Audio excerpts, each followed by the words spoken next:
imagine that if I said the names Adolf and Rudolf Dassler to you, that probably wouldn't ring much of a bell unless you're just the world's biggest trivia king. I certainly didn't know the name up until about a couple weeks ago. Adolf and Rudolf Dassler, starting with the D, were both brothers that existed around the time of the turn of the 19th century, 1800s into 1900s. And they were about 2 or 3 years old whenever the turn of the century happened, which meant they fought in World War I. Both of them fought in World War I for the nation of Germany. They both fought very valiantly. They both came back afterwards, survived the gruesome war that took place.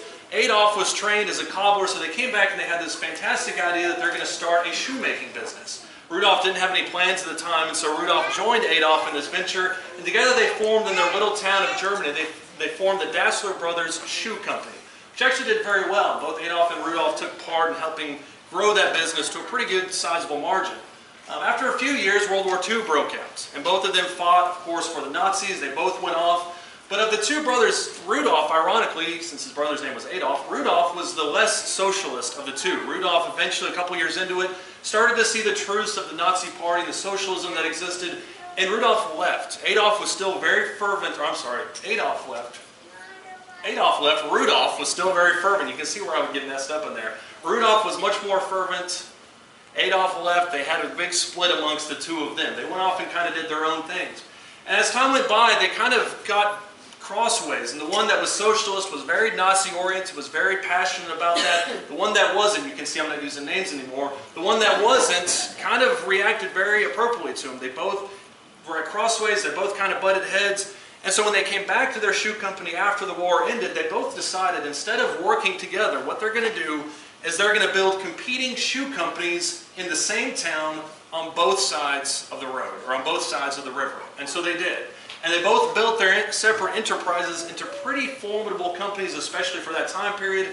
But it wasn't until their death in the 60s and 70s, when their shoe companies were really starting to take off, that their brothers or their sons, their descendants, really started to make it something. Adolf and Rudolf didn't talk literally until the day that both of them died.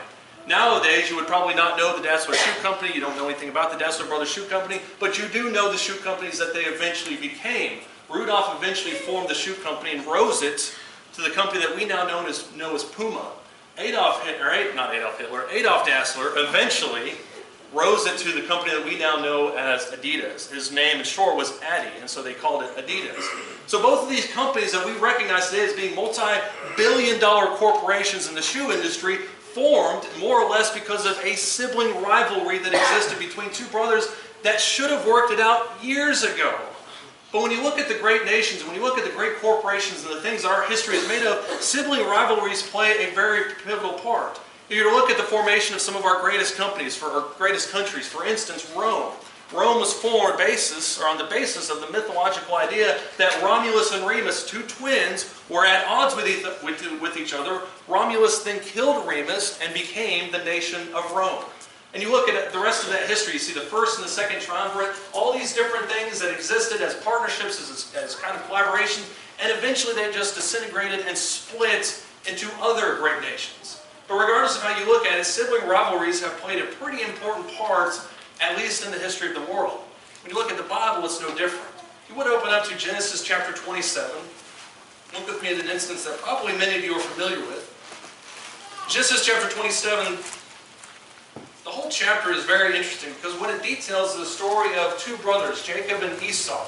Jacob and Esau were supposedly, up until this point in the story, had been friends. They were brothers. One was obviously very much more of a hunter, Esau was. Jacob was more of a farmer. He was more of a mama's boy. I think you can look at it and see that. But Jacob and Esau kind of had a pretty good relationship as far as we can tell. Esau came back in from the field one day and obviously was very hungry. And so, in essence, and most of us know the story, Esau sold his birthright to Jacob for what would amount to a pot of stew. Esau despised his birthright, as Hebrews chapter 12 details, and sold his birthright for a pot of stew. Jacob took it from him. And you see this in Genesis chapter 27, really starting to take hold there in verse 38. This is when, after that time has passed, now they're starting to receive the blessings. Esau said to his father, after Jacob has stolen the blessing, stolen the birthright, Esau now wants something for himself. And in Genesis chapter 27, starting in verse 38, it says, Esau said to his father, do you have only one blessing, my father? Bless me, even me also, O my father. You can notice especially the fervency that he says in this. I want you to bless me. Do you have anything left? Esau lifted up his voice and wept. Isaac obviously has something to say to him. He answers and says to him, behold, away from the fertility of the earth shall be your dwelling, and away from the dew of heaven from above. By your sword you shall live, and your brother you shall serve. I'm a younger brother, so that sounds pretty good to me. I don't know how it would feel coming from an older brother's perspective. But it shall come about that when you become restless, that you will break his yoke from your neck. So Esau, verse 41, upon hearing this curse, more or less, bore a grudge against Jacob because of the blessing with which his father had blessed him. And Esau said to himself, the days of mourning for my father are near, and then I will kill my brother Jacob. Notice that sibling rivalry again, verse 42. Now when the words of her elder son Esau were reported to Rebekah, she sent and called her younger son Jacob and said to him, behold, your brother Esau is consoling himself concerning you by planning to kill you. Now therefore, my son, obey my voice, arise, flee to Haran, to my brother Laban. Stay with him a few days until your brother's fury subsides. That's the greatest understatement in the history of the world. Verse 45, until your brother's anger against you subsides and he forgets what you did to him. Then I will send and get you from there. Why should I be bereaved of both of you in one day? What you have here in Genesis chapter 27 is the beginning of a sibling rivalry that would last throughout the course of the entire Old Testament. Jacob's descendants would go on, because of his blessing, would go on to be known as a nation of Israel, something we're very familiar with. Esau's descendants would go on to become the nation of Edom. And even though eventually, from what we can see in Genesis chapter 33, Jacob and Esau themselves would eventually reconcile. Unlike Adolf and Rudolph Dassler, those people were separate forever. Jacob and Esau would eventually reconcile. And if you look at Genesis chapter 33, you see a very moving, emotional scene where Jacob sees Esau coming from afar. Remember, the last thing that he had heard was that Esau wanted to kill him. And so Jacob then puts everybody else in between himself and Esau, thinking maybe Esau will see the women, will see the children, and have some kind of compassion. And what happens at the end of that story in Genesis chapter 33 is Esau runs towards Jacob, they embrace, and they make up. It's a very emotionally charged ending to at least their story. Unfortunately, their descendants, kind of polar opposite of the story that we started with, their descendants would not be that comfortable with each other. Look with me, if you would, later in Numbers chapter 20. Several years down the road, several decades have passed after this initial meeting. Numbers chapter 20, the Israelites are trying to make a move towards Canaan. They've got quite a ways to go. Numbers chapter 20, starting in verse 14, Israel decides they want to go through Edom's land. And keep in mind, they're not very friendly. They wouldn't be very friendly with each other for several centuries afterwards, but this, I think, characterizes their hatred for each other. Numbers chapter 20, starting in verse 14, it says, from Kadesh, Moses then sent messengers to the king of Edom. Thus your brother Israel, notice exactly how I paraphrase that, your brother Israel has said, you know all the hardship that has befallen us, that our fathers went down to Egypt. We stayed in Egypt a long time. And the Egyptians treated us and our fathers badly. Keep in mind, he's characterizing this as one brother to another. Verse 16, but when we cried out to the Lord, he heard our voice and sent an angel and brought us out from Egypt. Now behold, we are at Kadesh, a town on the edge of your territory. Verse 17, please let us pass through their land, or your land. We will not pass through field or through vineyard. We will not even drink water from a well. We will go along the king's highway, not turning to the right or to the left, until we pass through your territory. On the scale of humility that Moses has here, you can't go much farther down that ladder than what Moses is doing.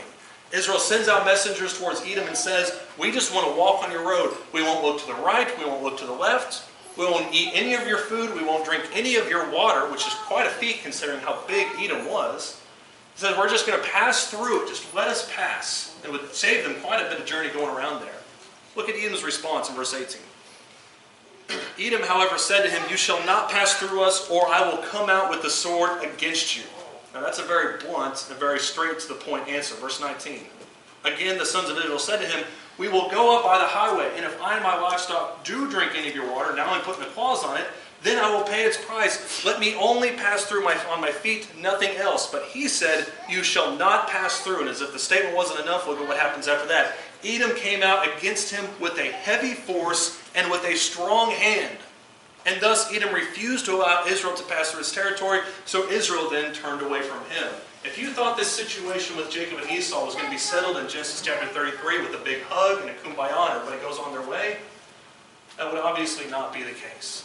Because what would happen starting with Numbers chapter 20 and continuing through the reign of David and Saul and Solomon and every other king of Israel, there would be this continual animosity beginning with this little percolation here in Numbers chapter 20 where Edom absolutely hated everything about Israel. Not only did they not want to have anything to do with them, but if you step foot on my land, I'm going to kill you. And that characterizes this animosity, this sibling rivalry that the nations between Israel and Edom would characterize towards one another for the duration of the Old Testament. Eventually, Edom themselves would be wiped off the map around 200 or 300 BC, but for a long time, at least 1,000 years, this animosity would begin. And if you look at a lot of the minor prophets, a lot of them mention Edom by name, a lot of them kind of talk about them. But no minor prophet does so quite like the book of Obadiah. If you would flip over to the book of Obadiah, and I'll give you a minute to get there because it's only 22 verses. It's absolutely tiny, and many table of contents will be consulted, I imagine. I cheated. I put my little marker here beforehand, so I'm already there. But Obadiah is one of the shortest books in the entire Bible, certainly the oldest or the shortest in the Old Testament. I think it's even shorter than the book of Philemon. Philemon, I believe, has 24 verses. Obadiah has 22. Incredibly tiny book. But what Obadiah centers around is not so much an admonition towards Israel, as much as it is an admonition towards Edom. God has noticed Edom's animosity towards his people, and God has some things to say about this. We're going to do something I don't think we've ever done here, at least that I've ever done, and we're going to read an entire book in one sitting. So turn with me, if you would, to Obadiah, start in verse 1. It says, the vision of Obadiah. Thus says the Lord God concerning Edom, we have heard a report from the Lord, and an envoy has been sent among the nations, saying, arise, let us go against her for battle. Behold, I will make you small among the nations. You are greatly despised. The arrogance of your heart, this is going to be a key phrase, the arrogance of your heart has deceived you, you who live in the clefts of the rock, in the loftiness of your dwelling place, who say in your heart, who will bring me down to earth? Notice the arrogance. Verse 4, though you build high like the eagle, though you set your nest among the stars, from there I will bring you down, declares the Lord. Keep in mind, he's talking to Edom. Verse 5, if thieves came to you, if robbers by night, oh, how you will be ruined. Would they not steal only until they had enough? If grape gatherers come to you, would they not leave some gleanings? Of course, the rhetorical answer to that rhetorical question is, they're going to take everything. If thieves show up in the middle of the night, they're going to take everything. Look at verse 6. Oh, how Esau will be ransacked, and his hidden treasures searched out. All the men allied with you will send you forth to the border. The men at peace with you will deceive you and overpower you. They who eat your bread will set an ambush for you. There is no understanding in him. Will I not, on that day, declares the Lord, destroy wise men from Edom and understanding from the mountain of Esau? Then your mighty men, verse 9, will be dismayed, O Teman, so that everyone will be cut off from the mountain of Esau by slaughter. You can break this book up. We'll keep reading here in a second. But you can break this book up, I believe, in 3 distinct sections. The first 9 verses that we just read pretty much typify the doom of Edom. And you talk about all the things that they had done, all the things that pretty much brought on their persecution, their destruction that will eventually show up. He characterizes it pretty well here.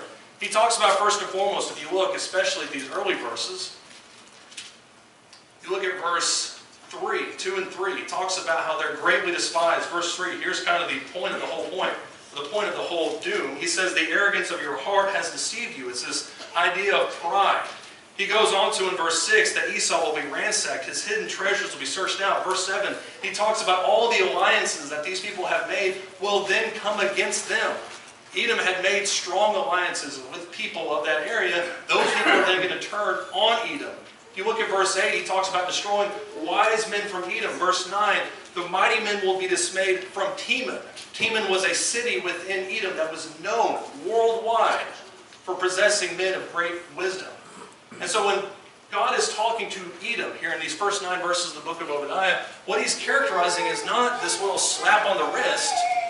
What he's characterizing is a total and absolute destruction, not only of their physical prowess, but also of their mental and of their emotional abilities as well.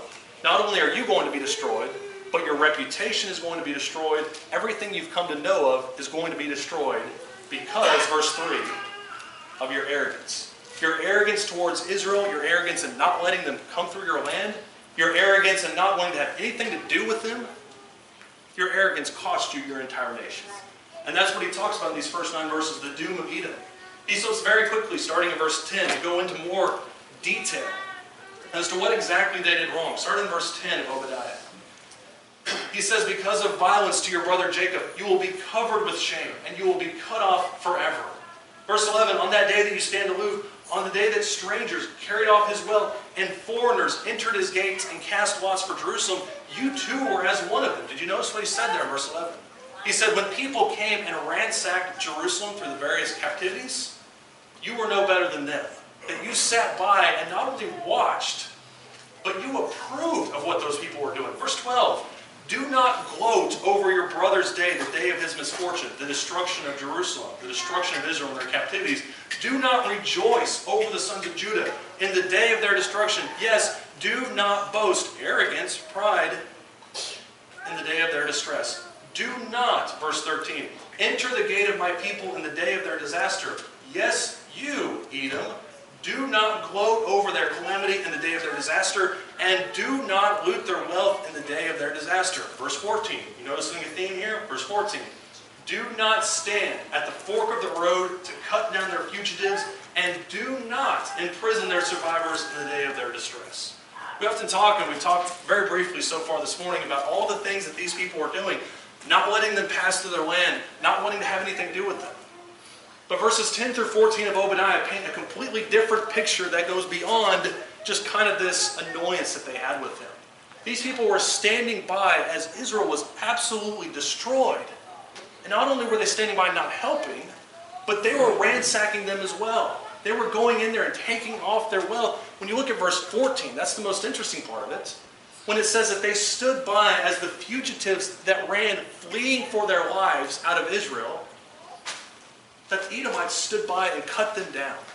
And those that they did not cut down, they then took for themselves into slavery. That characterizes pretty well, I think, the hatred that Edom would have towards Israel. That this wasn't just a passive aggressiveness that they possessed. I don't like you, you don't like me, stay on your side of the river. This was a hatred. And Edom was sincerely looking for the destruction of Israel. They would want nothing more than for Israel to be destroyed. Because of their hatred, because of their absolute spite towards the people of God.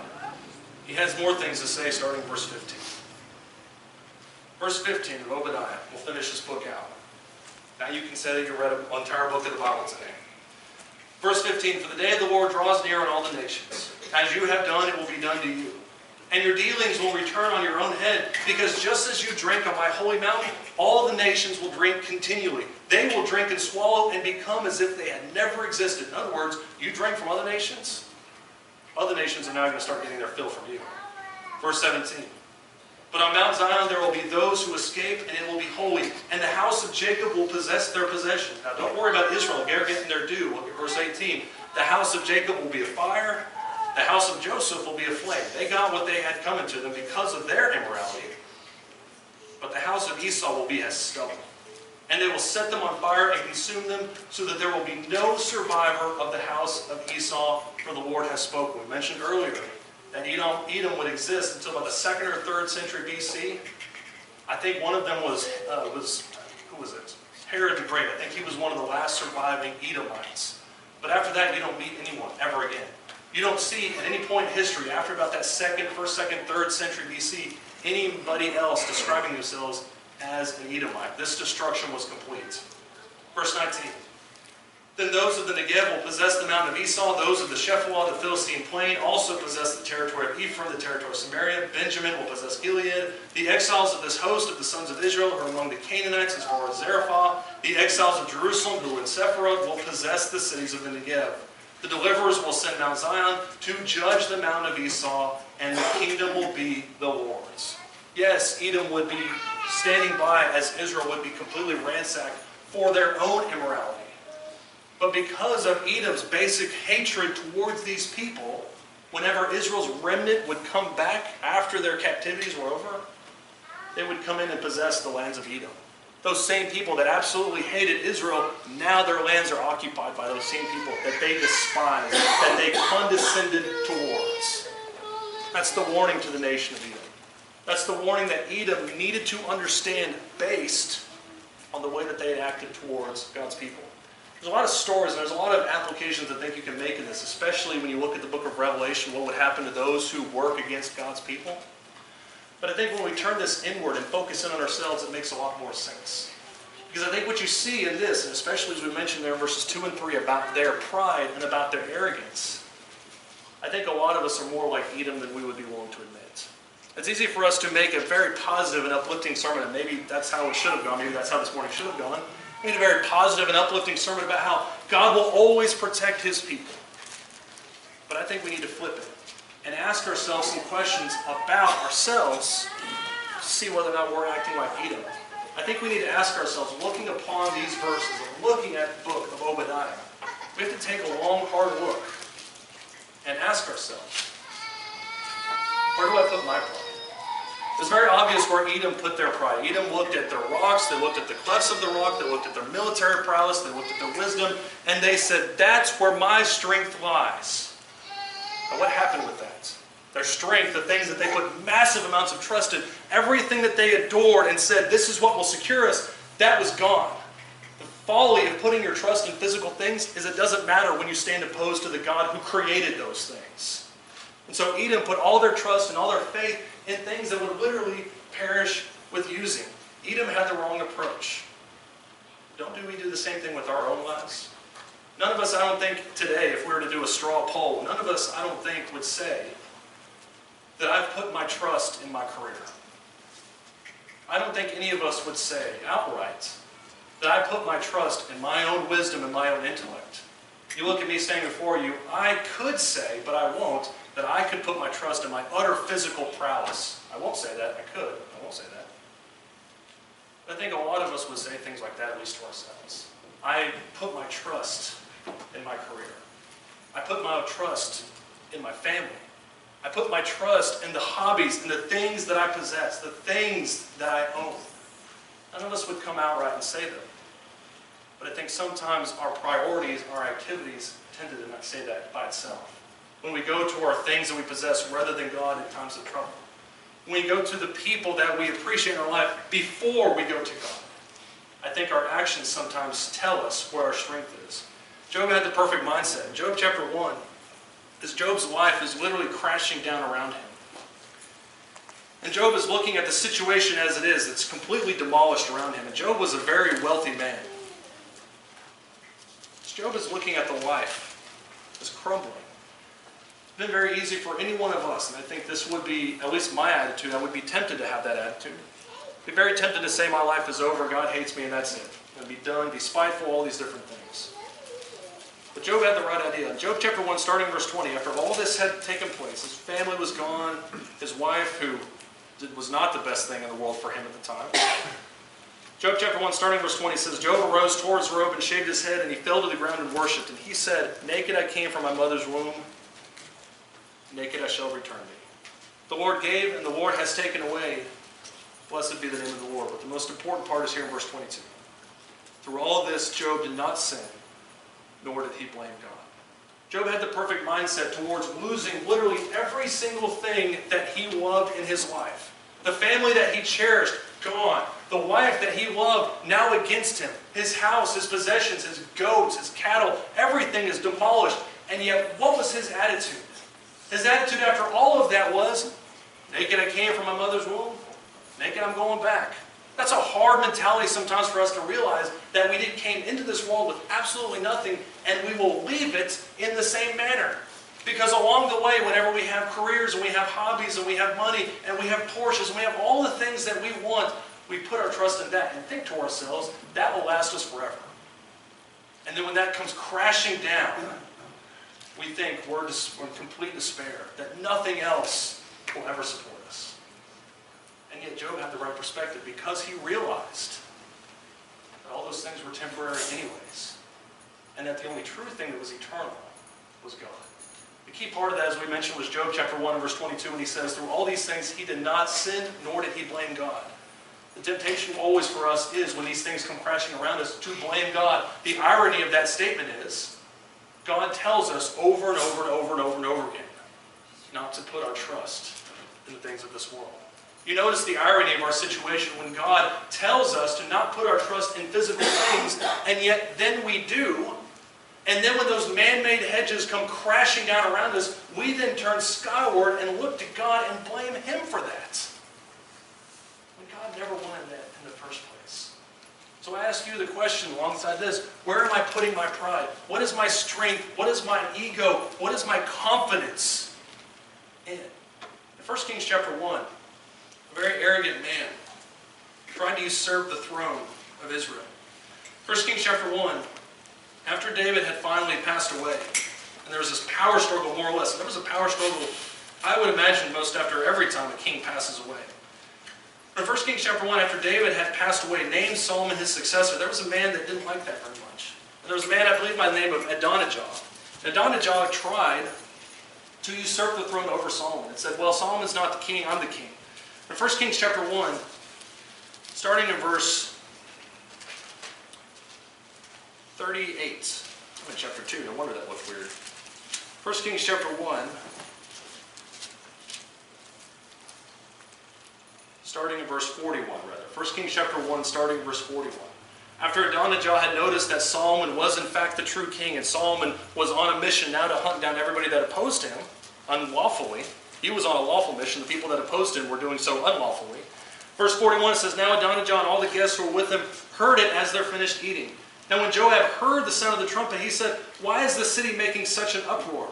And while he was still speaking, behold, Jonathan, the son of Abiathar the priest, came, and Adonijah said, come in, for you are a valiant man, and bring good news. But Jonathan replied to Adonijah, no, our Lord King David has made Solomon king. There's where the realization comes into play. It's not me, it's Solomon.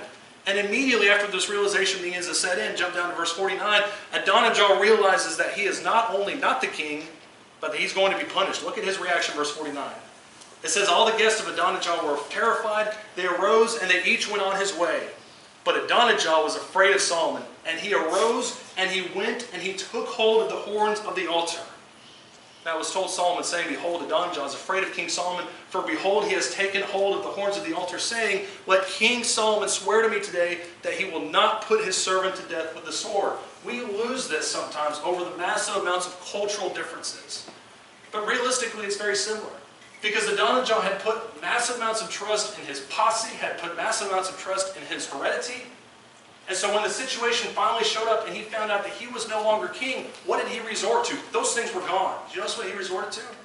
Walking into the temple and placing his hand on the horns of the altar, knowing that it was only by the grace of God that he was going to survive. Ladies and gentlemen, sometimes I feel like we're Adonijah. We think that we're rising so high up in this world, we think, I've accomplished this, and I've accomplished this, and look at what the world owes me. Yet when that comes crashing down, what do we do? Or what should we do, rather? Run to the temple of the Lord and hold on to the horns of the altar, knowing that God alone is eternal. And that only by His grace will we survive and have any form of happiness in this life. God blesses, and God allows things to be taken away. And yet He is eternal. So I ask you, where do you put your trust? Where do you put your confidence in? Edom put their trust in physical things. Let us not make the same mistake. Another more pertinent question that Edom just straight up ignored was, how does my pride affect my brothers? Edom made the grave mistake of thinking because they had the clefts of the rock and because they had a massive army and because they had massive amounts of wisdom that they had achieved something in their life. And in response, they looked at Israel as any good, condescending person would and looked at them with disdain. And they watched as Israel was ransacked, as Israel was taken off to a completely different country to live as exiles, and they gloated in that. They were arrogant about that, thinking, as we mentioned earlier with the tax collector and the publican, I'm glad I'm not like that guy. Their arrogance had that disdain between them. The question is, do we do the same thing with other people? Do we look at other people sometimes who are less fortunate than us and think to ourselves, I'm glad I'm not like that guy. Yeah, he's going through hard times, but I'm glad that's not me. Man, that situation that he's going through is rough, and I wish I could help. I just don't want to get involved. Does my pride affect my relationships with my brother? We oftentimes look at 1 Corinthians chapter 13 in the sense of comfort, encouragement. 1 Corinthians 13 characterizes what love is, and I want to point you to it real briefly to look at some things that I think we overlook. Somebody has once said that you can insert your name instead of love and ask yourself if you are truly loving by saying Brady is kind, Brady is patient, that type of thing. But in 1 Corinthians chapter 13, look and starting in verse 1, and notice what true love does. And all of us are supposed to have love for our fellow men, especially those of the household of faith.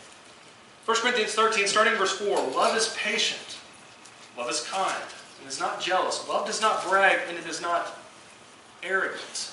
Love does not act unbecomingly. It does not seek its own. It is not provoked. It does not take into account a wrong sufferer. Verse 6. It does not rejoice in unrighteousness, but rejoices with the truth. Love bears all things, believes all things, hopes all things. Love endures all things. And it never fails. When you look at what love is characterized here in verse 13, verses 4 through 7, the whole characterization of it does not rejoice in unrighteousness. It's not arrogant. It doesn't look at people who are less fortunate than them and laugh as they fall into utter oblivion. Now, once again, like with point number 1, I don't think any of us would ever say, I'm glad that person dealt with that, and I'm laughing belly laugh style as they're going into misfortune. Sometimes we make this mistake too. I remember there was a church that's in Deep East, Texas, and I won't tell you who it is because I'm sure probably some of us have at least been to that congregation before. The church in Deep East, Texas, there's 2 churches in this little tiny town of 5,000 people. And this little tiny town had 2 churches, one of which was smaller, one of which was bigger. And over the course of time, that smaller church, something happened at the bigger church. That smaller church started to swell a little bit, started to get a little bigger because people were coming over. They had a new evangelist doing a lot of active work in that town. The smaller church started to grow. And the bigger church started to kind of dissipate. And the attitude, and I know because I talked to 2 of the elders there within the last few years, the attitude of the smaller church that became bigger was looking at the earlier church and saying they kind of had what they had coming to them. Because they treated us bad, they never came to our meetings, they would not look at us if we passed by Walmart, and they're going downhill, but what can you do? Kind of that sense of condescension. And in doing that, they burned several of those bridges between those 2 churches. Well, you probably know where this story is going.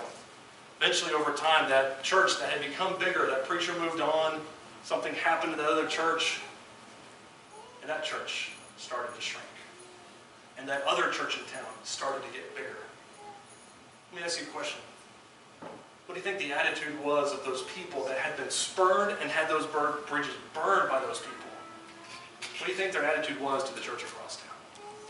Do you think they looked at them with love in their hearts, with compassion, with forgiveness?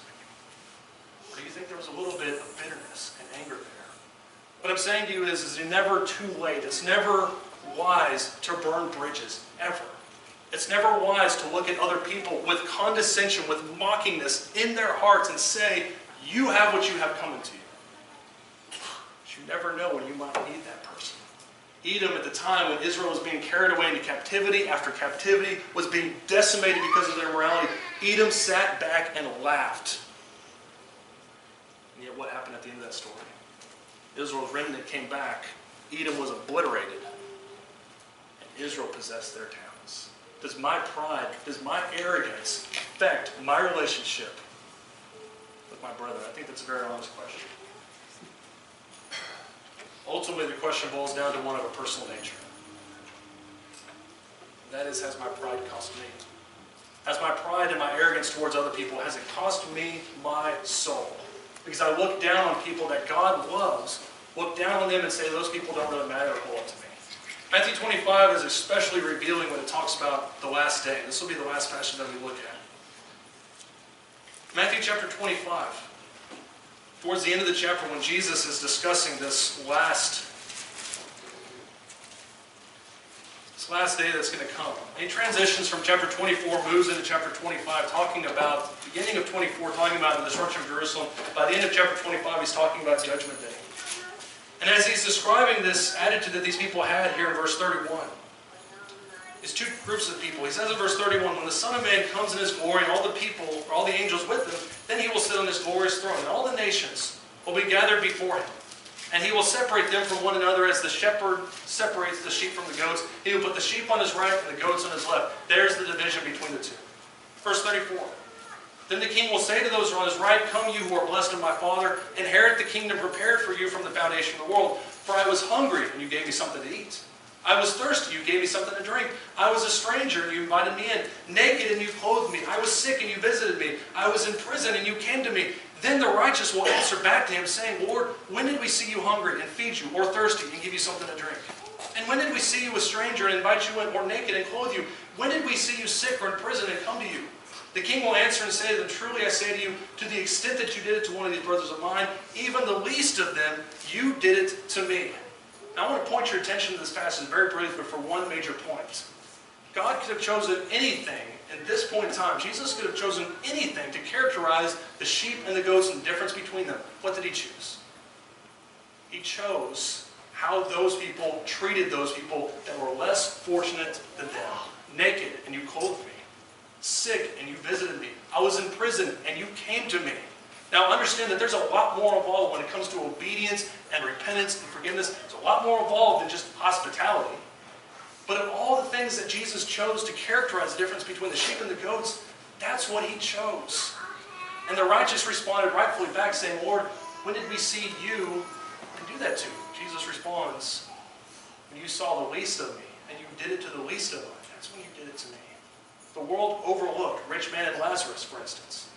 The world overlooks those people who are less fortunate than them. It scoffs at them and says, you are way below me.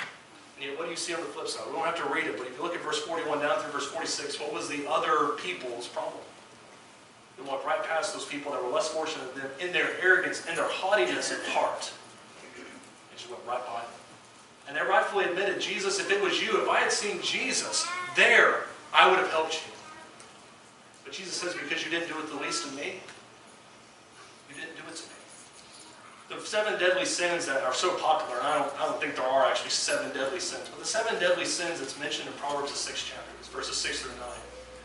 Do you know what the first thing that Solomon says that the Lord hates is? Haughty eyes. Looking down on other people and thinking because they're less fortunate than you, they don't have any place with us. There's numerous examples that we could have looked at with Jesus, we could have looked at the apostles, when they saw people that were less fortunate than them, even if it was their brethren, took time for them, loved them. Somebody has once wisely said the true character of a man is not how he lives his life in public, but how he treats somebody who can do absolutely nothing for him. And I think that's an accurate statement. When we look at the city of Edom, when we look especially at Obadiah's destruction, the things that would happen to them, it centered around the pride and the arrogance that they had within themselves to think that they were insurmountable. And yet once those fortresses and those rocks and that wisdom fell on its face, God stood eternal. There's a story about Teddy Roosevelt, who's my favorite president. If you don't agree with me, we can have an argument in the back later. It's ironic that I said that after a sermon about brotherly love. Teddy Roosevelt's my favorite president. And there's a story about Teddy Roosevelt, who was an avid outdoorsman and had a deep love for the Black Hills of North and South Dakota. Teddy Roosevelt would oftentimes take visiting dignitaries out in the middle of nowhere, and he would argue with them for hours. That was just something that he loved to do after and before he was president. One time he took, I think it was a congressman, out to his ranch in the hills of North Dakota. And they'd argued for several hours about policy decisions, all these different things, right around 2 or 3 in the morning.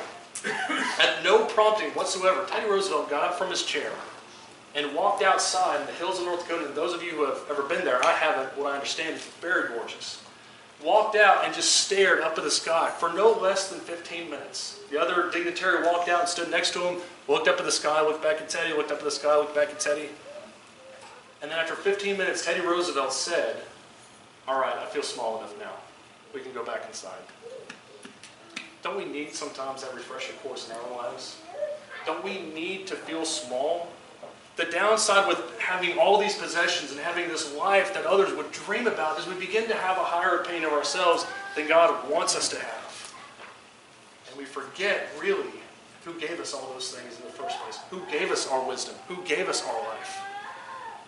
And we begin to look at those who may be less fortunate. Don't make the sin of Eden. Be humble. Humble yourselves under his mighty hand, and he will redeem you. He will lift you up. You need the prayers of this congregation or anything else. Won't you come as we stand, as we sing?